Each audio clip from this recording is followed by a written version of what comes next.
हम लोग क्वेश्चन देखेंगे क्या। चित्र में X Y X dash Y O केंद्र वाले किसी वृत्त पर दो स्पर्श रेखाएं हैं और स्पर्श बिंदु सी पर स्पर्श रेखा ए बी एक्स वाई को ए तथा एक्स डैश वाई को बी डैश पर काटती है। तो सिद्ध कीजिए कि ए ओ बी बराबर 90 अंश का। चलिए ये फिगर दे रखा है, आपका पूरा डायग्राम इस तरह से बना कर रखा है। ये इसकी दो स्पर्श रेखा है, एक एक्स एक्स डैश है, दूसरा एक्स डैश वाई डैश है। तीसरी ये है आपका ए बी स्पर्शी रेखा है जो सी बिंदु पर टच कर रही है और ये एक्स वाई और एक्स डैश वाई को बी और सी पर काट रही है। तो सिद्ध करने को ये रहा है कि ये वाला कोण दिखाई कितने अंश का होगा, आपका 90 अंश का।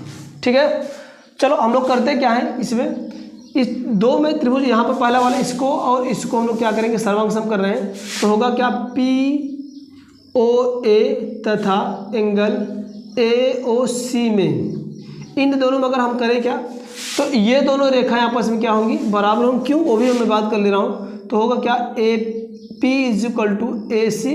क्यों, क्योंकि देख रहे हैं किसी भी वृत्त की वाई बिंदु से एक बिंदु से अगर स्थित होती है तो उस पर स्पर्श रेखाएं दो खींची जा सकती है और दोनों आपस में क्या होती है, बराबर होती है। तो ये कह सकते हैं कि एक बिंदु से वृत्त पर खींची गई दो स्पर्श रेखाएं हैं।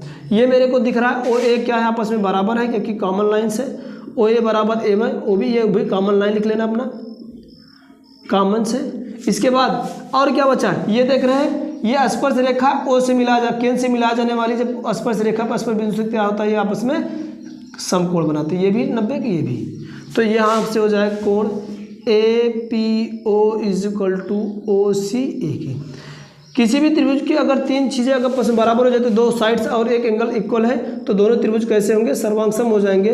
P O A is equal to सर्वांगसम ट्रेंगल्स ए ओ सी के। ये दोनों सर्वांगसम हो गए कैसे, साइड साइड एंगल से।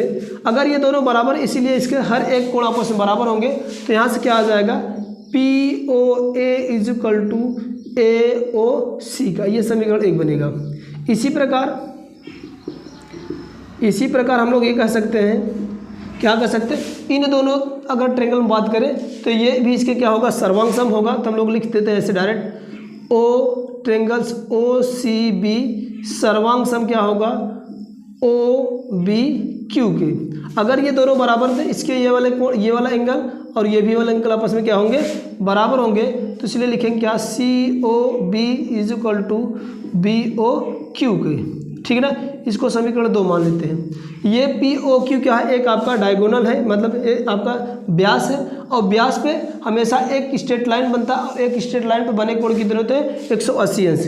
तो इस पे जितने भी कोण बने, एक कोण ये बना, एक कोण ये बना, एक कोण ये